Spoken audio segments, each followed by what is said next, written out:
আসসালামু আলাইকুম রহমতুল্লাহি ওয়া বারাকাতু। বাংলাদেশে অন্যতম বৃহত্তম দল আছে বিএনপি। জাতীয়তাবাদী দল বিএনপি এই মুহূর্তে নির্বাচনের জন্য নিজেকে তেমনটা প্রস্তুত করতে পারেনি।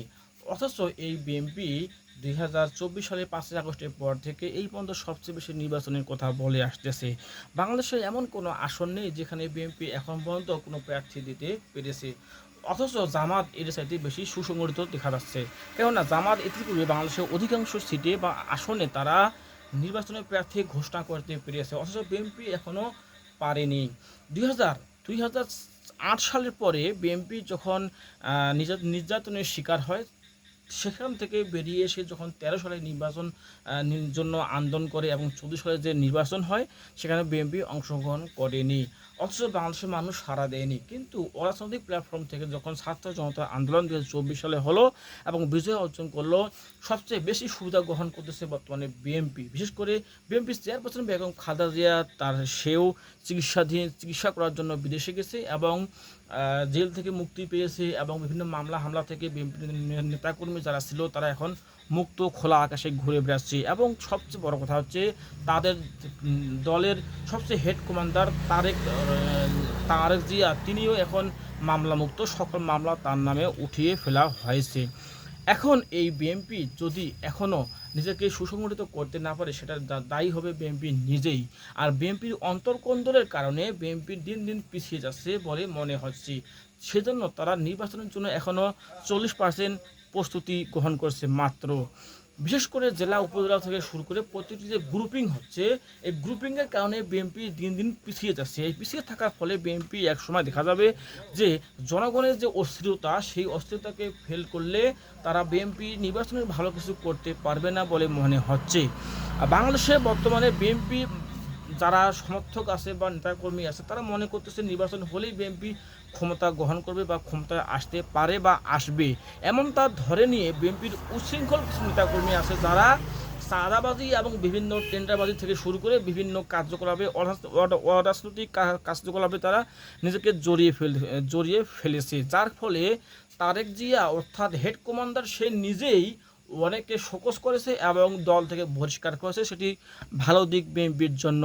কিন্তু বিএনপির যে অন্তর্কোন্দল জেলা উপজেলা থেকে শুরু করে প্রতিটি জায়গায় বিএনপির গ্রুপিং আছে, এ গ্রুপ বি গ্রুপ, অর্থাৎ দুই গ্রুপের যে সংঘর্ষ, সেই সংঘর্ষ যদি হয়ে থাকে বা চলমান থাকে তাহলে নির্বাচনে বিএনপি অনেকটা পিছিয়ে যাবে বলে মনে হচ্ছে। বিশেষ করে যখন বাংলাদেশে ইসলামী দলগুলো, বিশেষ করে জামাতে ইসলাম, চরমনাই, হেফাজতে ইসলাম বা এনসিপি সহ যদি ঐক্য গঠন করে আর একদিকে যদি বিএনপি নির্বাচন করে, তাহলে বিএনপিকে অবশ্যই দেখা যাবে যে 100% চ্যালেঞ্জের মুখে আসতে হবে। যেটা তারেক জিয়া নিজেই বলেছেন যে এবারের মাঠ অত্যন্ত সুশৃঙ্খল হবে, সুন্দর হবে, মাঠ হবে অনেক কঠিন, অর্থাৎ নির্বাচনের মাঠ হবে অনেক কঠিন এবং অনেক কঠিন।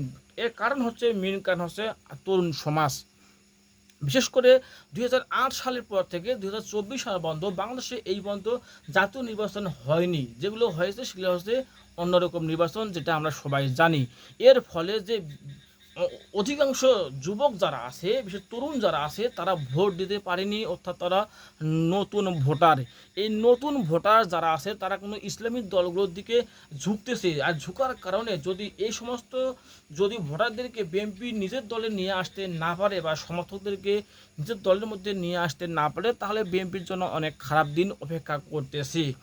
বিশেষ করে ছাত্র শিবির যে আছে তারা যেভাবে সুসংগঠিত এবং প্রতিটি ইউনিভার্সিটি থেকে শুরু করে প্রতিটি স্কুল বা কলেজ বিভিন্ন জায়গাতে যেভাবে বিস্তার গঠন করতেছে, তাদের যে ঐক্য প্রচেষ্টার মাধ্যমে তারা যে নিজেকে সুশৃঙ্খলভাবে এগিয়ে নিতেছে, সেক্ষেত্রে বিএনপির ছাত্র দল অর্থাৎ বিএনপির সহযোগী সংগঠন ছাত্রদল অনেকটা পিছিয়ে আছে।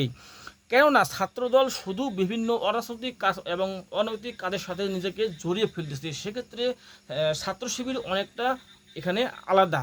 তাদের বৈশিষ্ট্য অনুযায়ী তারা অন্যরকম চেষ্টা চালিয়ে যাচ্ছে, তাদের দলের মধ্যে ভালোবাসা দিয়ে মানুষকে কথার মাধ্যমে দিয়ে নিজের দলে টেনে আনতেছে। কিন্তু সেখানে ছাত্রদল নিজের দলের মধ্যে তরুণদেরকে ভেজাতে পারছে না বা আনতে পারছে না। এখানে কিন্তু বিএনপি অনেকটা পিছিয়ে যাচ্ছে দিন দিন।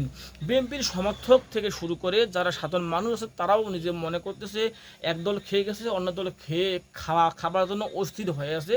যেটাকে মানুষ মুখে না বললেও সেটাকে বিএনপি ইঙ্গিত করে, যেটা আমরা মাঠ পর্যায়ে এসে বুঝতে পারতেছি। সেক্ষেত্রে বিএনপিকে প্রমাণ করতে হবে যে আমরা 17 বছর নির্যাতিত হয়েছিলাম বা 15 বছর আওয়ামী লীগের দুঃসময়ে যে কঠিন সময় পার করে এসেছি, সেক্ষেত্রে আমরা শিক্ষা নিয়ে পরবর্তীতে আমরা ভালো কিছু করব এবং করার জন্য যা কিছু করা প্রয়োজন দেশের মানুষের সাথে ঐক্য গঠন করে দেশের মানুষকে ভালোবাসা দেওয়ার জন্য, মানুষের সেবায় নিজেকে নিয়োজিত রাখার জন্য আমরা সার্বক্ষণিক জনগণের সাথে থাকব, জনগণের হয়ে কাজ করব এবং জনগণের সেবা করব, সেটি বিএনপিকে প্রমাণ করতে হবে এবং নিজের দলের মধ্যে যে সুশৃঙ্খলতা সেটা ফিরিয়ে আনতে হবে। তাছাড়া বিএনপিকে বিশালভাবে চ্যালেঞ্জের মধ্যে পড়তে হবে যদি স্বচ্ছ ও সুন্দর স্বাভাবিক একটা নির্বাচন হয় আগামীতে।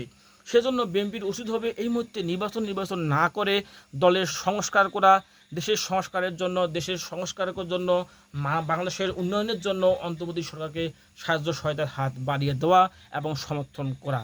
এবং এই মুহূর্তে নির্বাচন না চেয়ে বিএনপির উচিত হবে নিজের দলের জেলা, উপজেলা, ওয়ার্ড থেকে শুরু করে প্রতিটি জায়গায় কমিটিগুলো স্ট্রং করা এবং যে গ্রুপিং আছে, দুইটা দল সৃষ্টি হয়েছে, অর্থাৎ প্রতিটি জায়গায় নিজেদের দলের মধ্যে দুটো দল ভাগ হয়ে গেছে বিএনপি। সেক্ষেত্রে বিএনপিকে একত্রে করতে হবে, একসাথে করতে হবে, তাহলে বিএনপি সামনে যে নির্বাচন হবে সেখানে ভালো কিছু করবে এবং সরকার গঠন করবে বলে আমি বিশ্বাস করি। এবং তারেক জিয়া যে আছে, তারুণ্যের অহংকার যাকে বলা হয়, সে যদি বাংলাদেশে আসে, বাংলাদেশটাকে পরিবর্তন করার জন্য তার যে মেধা মনন সেটা যদি কাজে লাগানো হয়, বিশেষ করে তার মা বা তার বাবার যে পথ, সে পথে যদি তিনি হাঁটেন, তাহলে আমি মনে করি বা বাংলাদেশের মানুষ মনে করে দেশটা এগিয়ে যাবে এবং দেশটা দুর্নীতিমুক্ত হবে বলে আমি বিশ্বাস করি। তাই বাংলাদেশের মানুষের উচিত হবে, বিএনপির উচিত হবে এই মুহূর্তে নিজের দলটাকে সুসংগঠিত করা এবং দেশের জনগণকে বোঝানো এবং সক্ষমতা আনা যে আমরা সামনে নির্বাচিত হলে আমরা জনগণের সেবায় নিয়োজিত থাকব এবং নিজেদের মধ্যে কোনো দুর্নীতি করব না, বিদেশে কোনো টাকা পাচার করতে দিব না। এই সমস্ত বিষয়গুলো বিএনপিকে আরও ভালো করে, আরও সুন্দর করে বাংলাদেশের মানুষকে বোঝানো এবং দেশের স্বার্থে, দেশের মানুষের সাথে, দেশের কল্যাণের সাথে বিএনপিকে আরও ভালো করে সুশৃঙ্খলভাবে বাংলাদেশের মানুষের হয়ে, বাংলাদেশের জনগণের হয়ে কাজ করতে হবে। বা বিএনপির জন্য থাকলে শুভকামনা। তাছাড়া বিএনপি যদি এই সমস্ত কাজ এড়িয়ে যায় তাহলে বাংলাদেশের জামাত ইসলাম এবার ক্ষমতায় আসবে বলে আমি বিশ্বাস করি। তাই বিএনপির উচিত হবে ইসলামী দলগুলোর সাথে যদি লড়াই করতে হয়, ফাইট করতে হয়, তাহলে বিএনপিকে আরও সুসংগঠিত হতে হবে। তাছাড়া বিএনপির জন্য খারাপ কিছু সামনে অপেক্ষা করতেছে বলে আমি বিশ্বাস করি। বিএনপি ভালো কিছু করুক, বিএনপি সামনে নির্বাচনে ভালো কিছু করুক এবং নিজেকে সুসংগঠিত করুক, সে ব্যক্ত করে শেষ করছি। আসসালামু আলাইকুম রহমতুল্লাহি ওয়া বারাকাতুহু। সকলে ভালো থাকবেন।